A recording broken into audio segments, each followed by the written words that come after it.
तैयार है करने के लिए बहस। ये तो जब संभल की बहस में आएंगे तो महंगाई बेरोजगारी ढूंढेंगे, महंगाई बेरोजगारी की बहस में आएंगे तो संभल पे भागेंगे।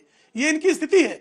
और नमस्कार दोस्तों, आज की जो डिबेट है, ये डिबेट प्रेम शुक्ला जो बीजेपी के प्रवक्ता हैं, बहुत ही अच्छे प्रवक्ता हैं, उनकी डिबेट है। उन्होंने जो सामने अभय दुबे हैं कांग्रेस के प्रवक्ता, उनको अच्छे से चुप कराया। और जो सुनील सिंह है समाजवादी पार्टी के, और हमेशा की तरह जिनका कॉन्ट्रैक्ट है आज तक से, और एक पार्टी के तरफ उनका झुकाव है आशुतोष, ये सब थे। संगीत रागी जी को ज़्यादा बोलने नहीं दिया। और वारिस पठान, ये सबके बीच में जो बहस हुई, जो मुद्दे से जो प्रेम शुक्ला जी कभी कभार जो तर्क देते हैं, ओ माय गॉड, मजा आ गया। चलो आगे डिबेट में चलते हैं। Thank you so much. Prem Shukla ji, देखिए विपक्ष का आरोप सीधा है। वो कह रहे हैं कि आप इस देश के सौहार्द को खोदने के लिए ये सब कुछ कर रहे हैं, और ऐसा लगता है कि आपने संभल को एक प्रयोगशाला बना दिया है 2027 के चुनाव के लिए, कि संभल ही संभाल लेगा 27 का चुनाव। अंजना जी, मंदिरों पर कब्जा करने से सौहार्द बढ़ेगा, ऐतिहासिक वापियों को ढंक देने से, कब्जा करने से सौहार्द बढ़ेगा, हिंदुओं के कत्लेआम से सौहार्द बढ़ेगा। ये सौहार्द बढ़ाने का कौन सा तरीका विपक्ष ने ढूंढा हुआ है? आप जो जिन मंदिरों को पाया जा रहा है वो अतिक्रमित किए गए, और अतिक्रमण किया किसने है? मजहबी एक विशेष मजहब के लोगों ने। आप कल्पना कीजिए कि हिंदुओं की आबादी में मस्जिदों की कोई मुसलमानों की दरगाह या मस्जिद इस तरह से अतिक्रमित कर ली जाए, कालांतर में वहां प्रशासन जाए और प्रशासन वहां पर ऐसी मस्जिदों को खोज ले, तो उसको अगर मुसलमानों के हवाले किया जाए तो ये सौहार्द बिगड़ जाएगा। ये सौहार्द बनाने का कौन सा तरीका है कि मंदिरों का ध्वंस कर दिया जाए तो सौहार्द बढ़ जाएगा, मंदिरों से जुड़ी हुई वापियों को जो है ढक दिया जाए, तोप दिया जाए, उसको जो है बुझा दिया जाए तो इससे सौहार्द बढ़ेगा? ये सौहार्द बढ़ाने का कौन सा तरीका समाजवादी पार्टी ने, कांग्रेस ने, उनके इकोसिस्टम ने ढूंढा हुआ है? ये समझ से परे है। अतिक्रमण हटाना ये तो संवैधानिक और वैधानिक कार्य है, दायित्व है प्रशासन का। आप जो है अतिक्रमण करेंगे, उसका अतिक्रमण को हटा दिया तो तत्काल जो है सौहार्द बिगड़ जाएगा। यानी ये गैर कानूनी काम करें तो सौहार्द बढ़ेगा, कानून अपना काम करे सौहार्द बिगड़ जाएगा। ये सौहार्द तो गजब की चीज हो गई भाई। ये ऐसे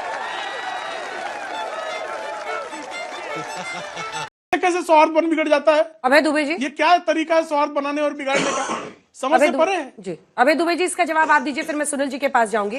अगर देश की विरासत कुछ है तो उसको वापस बाहर लाने में क्या आपत्ति? ये वाली तस्वीरें दिखाइए, चंदौसी वाली जो ये बावड़ी है, देखकर ही लग रहा है कि कैसी ऐतिहासिक विरासत है।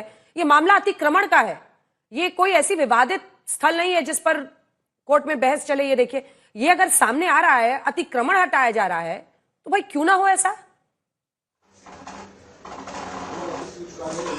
अंजना जी, ये मामला देश की गौरवशाली और वैभवशाली विरासत पर अतिक्रमण का है, जो सद्भाव की है, जो समरसता की है, जो सहिष्णुता की विरासत है, उस पर अतिक्रमण और आघात हो रहा है। ये सिर्फ कांग्रेस पार्टी के खिलाफ नहीं, ये मोहन भागवत जी के खिलाफ भी बोल रहे हैं। 3 जनवरी 2022 को भी मोहन भागवत जी ने को रेखांकित किया था, चेताया था कि हर मस्जिद के नीचे मंदिर खोजना बंद कर दीजिए। अरे पाताल लोक से खोज कर लाइए, खोद कर। बेरोजगारी इतनी भीषणतम कर दी, आसमान छूती महंगाई का इलाज निकालिए प्रधानमंत्री जी। अब तो राम भद्राचार्य जी को भी इन्होंने लगा दिया, मोहन भागवत जी की आलोचना कर रहे हैं आज वो। अब संत महंत देखिए, आप विडंबना देखिए।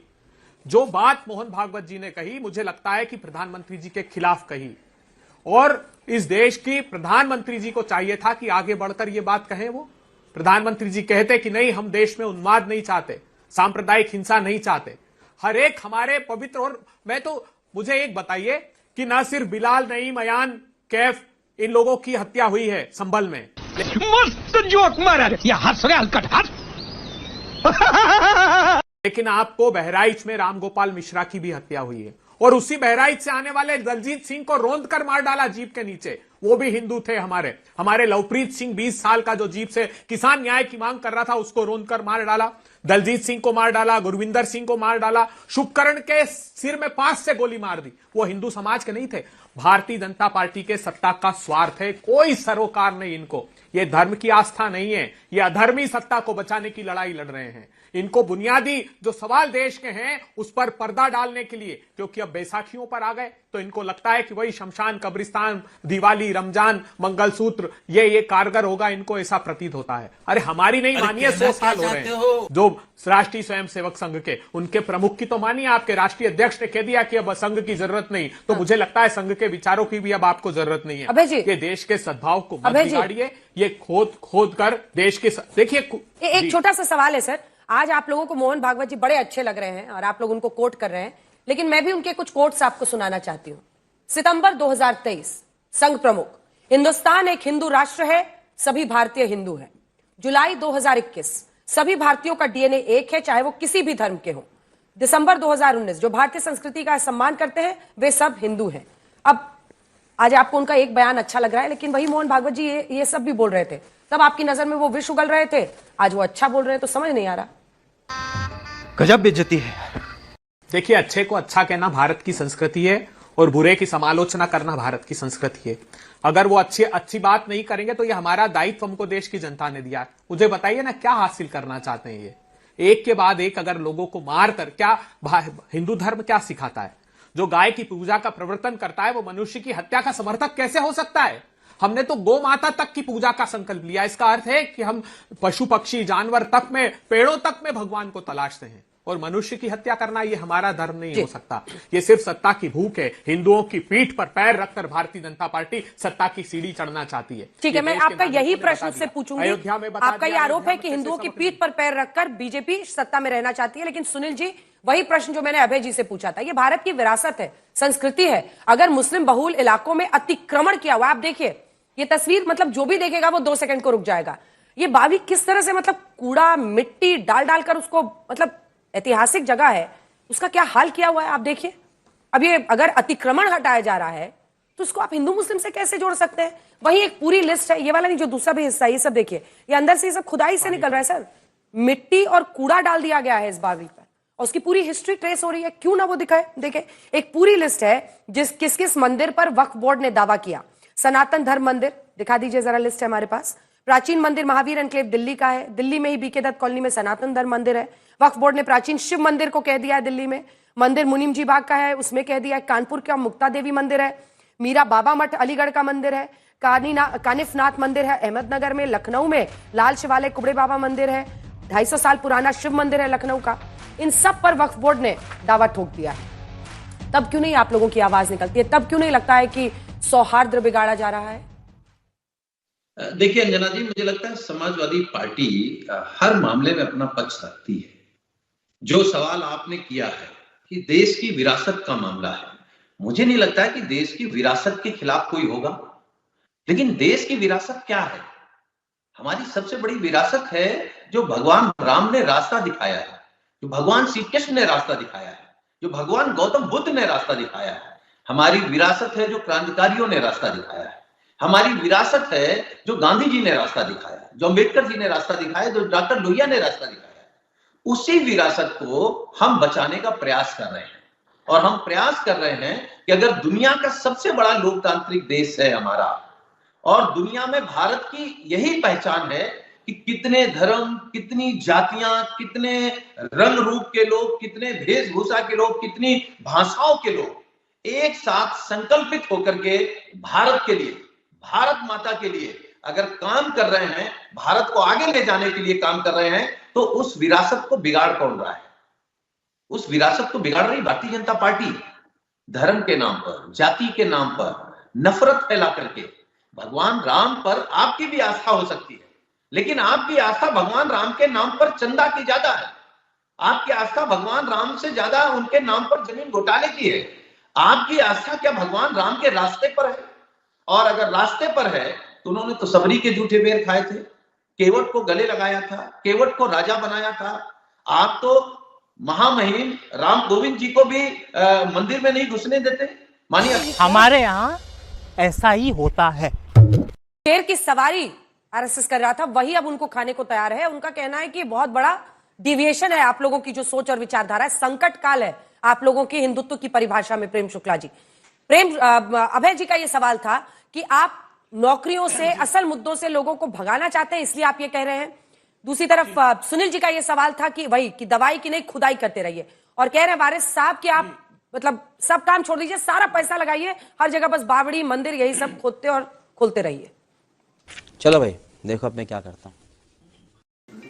देखिए, परम पूजनीय सरसंघचालक के प्रति जो पूजनीयता का भाव आशुतोष जी में जागृत हुआ है, अभय जी में जागृत हुआ है, सुनील जी में जागृत हुआ है और वारिस पठान जी में जागृत हुआ है, उसका मैं जो है अभिनंदन करता हूं कि कम से कम उनको परम पूजनीय मानने में आशुतोष जी जो है अत्यंत प्रसन्न हैं। दूसरी बात जो है, अब पहले एक इन्होंने कहा कि औषधियों की खोज नहीं, औषधियां नहीं उपलब्ध कराई जा रही हैं।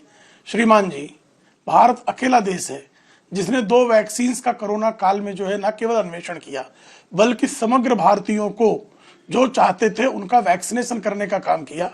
और कांग्रेस के काल में अभय जी वैक्सीनेशन के लिए दशकों की प्रतीक्षा करनी पड़ती थी, और आपने सारा प्रयास कर लिया, फाइजर के लिए लॉबिंग भी कर ली, और फाइजर की किस तरह से वैक्सीन निकली और कितने उसके दुष्परिणाम विविध देशों में हुए वह भी इस देश ने भली भांति देखा। हम नौकरियों पर भी बहस करना चाहते हैं, हम महंगाई पर भी करना चाहते हैं। अंजना जी, एक दिन नौकरियों पर ही बहस कर लीजिए। आप बुलाइए, संभल का मुद्दा मत उठाइएगा, सिर्फ भारत में एम्प्लॉयमेंट की स्थिति 2004-14 और 14-24 इसी पर बहस करेंगे। सिर्फ महंगाई पर हम 2004-14, 14-24 पर बहस करेंगे। हम तैयार हैं करने के लिए बहस। ये तो जब संभल की बहस में आएंगे तो महंगाई बेरोजगारी ढूंढेंगे, महंगाई बेरोजगारी की बहस में आएंगे तो संभल पे भागेंगे। ये इनकी स्थिति है। और मित्रवर वारिस पठान जी, कृपा करके मुझे बताइए ना कि आप जो हैं अगर हिंदुओं के मंदिरों का कब्जा कर लेंगे, इससे सौहार्द बढ़ेगा? हिंदुओं, आप तो अगर कहीं एक जगह मस्जिद होगी तो कहते हो ताकयामत जो है मस्जिद कायम रहेगी, लेकिन मंदिर रहेगा तो वो कायम नहीं रहने का अधिकार है। गंगा जमुनी तहजीब ये सिखाती है कि मंदिरों पर कब्जा कर लो, मूर्तियों को तोड़ दो, वापियों को ढक दो। ये गंगा जमुनी तहजीब में कहां से आई भाईजान? जरा ये भी बताइएगा कि गंगा जमुनी कौन सी तहजीब है जो 15 मिनट में लोगों की अगर जो है 15 मिनट में सबको साफ कर देंगे। इस पे अदालत के एक फैसले पर अब बल्ले बल्ले हो रहे हैं। तो मियां वारिस भाई, बाबरी के जो विध्वंस है उस पर भी अदालत का फैसला है, कोई दोषी नहीं है, तब काहे छाती पीटते रहते हो, उठते बैठते? अदालत का फैसला जो है अगर अकबरुद्दीन ओवैसी के मामले में आए तो मान्य है, दूसरों के मामले में आए तो अमान्य है। अरे अदालत के फैसले से ही सर्वेक्षण हो रहे हैं, और एक भी मस्जिद की खुदाई आज तक नहीं हुई है। एक मस्जिद की खुदाई मुझे दिखा दीजिए जहां हुई। सर्वेक्षण हो रहा है तो छाती पीटे जा रहे हो, अतिक्रमण हटाया जा रहा है तो छाती पीटे जा रहे हो। ये कौन सा तरीका है भाई गंगा जमुनी तहजीब का? जरा इस पर भी जवाब दीजिएगा। और जब आपसे पूछा गया, चारों से पूछा, अंजना जी ने, और बहुत बेहद प्रश्न आज के सब प्रसंग का है कि भाई जब वक्फ बोर्ड जो है 250, 300, 400 साल पुराने मंदिरों पर दावा कर दे, तब तो आप जो है गंगा जमुनी तहजीब वाले चुप हो जाते हो। ठीक है, इसका जवाब लेते हैं। वारिस पठान साहब, क्योंकि आप सबसे आतुर दिख रहे हैं जवाब, इसके बाद अभय जी आ रही हूँ, सुनील जी आ रही हैं। तो शुरू 250 साल पुराना शिव मंदिर लखनऊ का, लाल शिवालय कुबेर बाबा मंदिर लखनऊ, ये मंदिरों की पूरी लिस्ट है जिस पर वक्फ ने दावा कर दिया है। तब गंगा जमुनी तहजीब की चर्चा क्यों ना होती है? उनको भी सिखाइए जरा। देखिए, वक्फ ऐसा है, किसी की भी कोई भी इंसान किसी चीज को ये नहीं बोल सकता है कि मेरी ये अगर डॉक्यूमेंट है, waqf once a waqf always a waqf, supreme court ने भी कहा है। अगर उनके पास दस्तावेज है, कोर्ट बोलेगा ठीक है ये वक्फ की जमीन है तो वक्फ को वापस देना पड़ेगा, उसमें कोई दो राय नहीं। अगर कोर्ट ने कहा कि नहीं वक्फ की जमीन नहीं है, आपके दस्तावेज गलत है, रॉन्ग है, तो खत्म हो गया, खारिज हो गया। मगर उसका इशू क्यों बना ना? अभी यहाँ पे प्रेम शुक्ला ने कहा कि हमारी मंदिरों को तोड़ तोड़ के मस्जिदें बना दी। मतलब आप एक तरफा गंगा जमुनी तहजीब चाहते हैं? सुप्रीम कोर्ट का भी आप एक तरफा कोई भी मस्जिद को तोड़ के, वकील साहब आप एक तरफा गंगा जमुनी तहजीब चाहते हैं? मंदिर को तोड़ के मस्जिद नहीं बनी। वकील साहब, नहीं, अब तो प्लेसेस ऑफ वर्शिप इसीलिए तो आया था। हम तो हमारी एक मस्जिद खो दिए ना अंजना जी, दूध का जला हुआ है, छाछ भी फूक फूक के पिएगा। हमारी तो एक बाबरी को शहीद कर दिया धोखे से। रात को मंदिर प्रकट हो गई, मूर्ति प्रकट हो गई, उसके बाद हलफनामा दाखिल किया सुप्रीम कोर्ट। वो तो आप अभय दुबे जी से पूछिए, मूर्ति प्रकट हो गया। कौन है ये लोग, कहां से आते हैं? अगर वीडियो अच्छा लगा तो वीडियो को लाइक कर देना, चैनल पे नए हैं तो चैनल को जल्दी से सब्सक्राइब कर देना और दोस्तों के साथ शेयर कर देना। मिलते हैं अगले डिबेट में। Thank you so much.